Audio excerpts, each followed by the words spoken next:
Guys आज चाहिँ मैले मेरो लाइफको सबैभन्दा ठुलो कुरा हासिल गरेको जस्तो फिल हुँदैछ मलाई। वाइ बिकज म फाइनली चार्ज गरेर उठ्न सकेँ guys. If you don't believe म देखाउँछु ल बाहिरबाट झ्याल खोलेर पनि। गाइज सी पुरै अँध्यारो छ।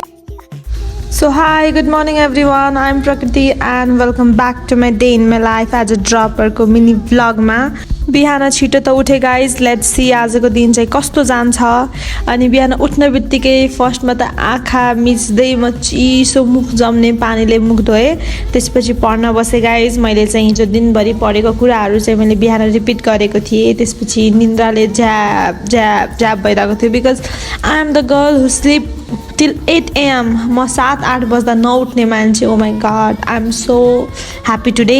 हेरौँ आजको दिन कस्तो जान्छ। अनि त्यसपछि मैले चाहिँ फेरि खानको लागि खानासाना बनाएँ खाएँ। त्यो क्लिप चाहिँ यहाँ राखेको छुइनँ। अनि मैले चाहिँ खाना खाने बित्तिकै म चाहिँ गएँ लाइब्रेरी। देन मलाई चाहिँ लाइब्रेरीमा एकदमै पोजिटिभ भाइब जस्तो लाग्छ। अनि लाइब्रेरीमा पढ्न एकदमै रमाइलो पनि लाग्छ। लाइब्रेरी गएँ, एन्ट्री रेजिस्टर गरेँ, पढ्न बसेँ। देन आफ्टर एकछिन फिजिक्सका भेक्टर भन्ने च्याप्टर पढेँ।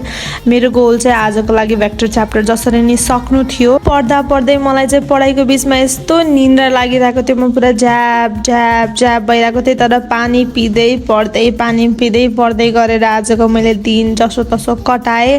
देन एकछिन बाहिर गएँ, फ्रेस भएँ, आएँ अनि फेरि पढ्नतर्फ लागेँ म चाहिँ। अनि त्यसपछि बाँकी रहेको लेक्चर लगेँ। फिजिक्सको भेक्टर सक्छु सोचेको थिएँ तर अनफर्चुनेटली 2टा लेक्चर बच्चेछ। भोलि त्यो सक्ने ट्राई गर्छु भन्दा पनि आई नो हुन सक्छु भनेर। अनि त्यसपछि म चाहिँ गाइज आजदेखि डेली भ्लग गर्नेवाला छु। होप हजुरहरूले इन्जोय गर्नुहुनेछ। एउटै रुटिन, एउटै सेड्युल, एउटै तरिकाको भ्लग, न धेरै एडिटिङहरू हुनेछ त्यसमा because I have no enough time to edit. And मसँग क्यापकट बाहेक अरू कुनै एप पनि छैन फास्ट एडिटको लागि। That's why and sorry and thank you अनि love you guys. Thanks for the watching.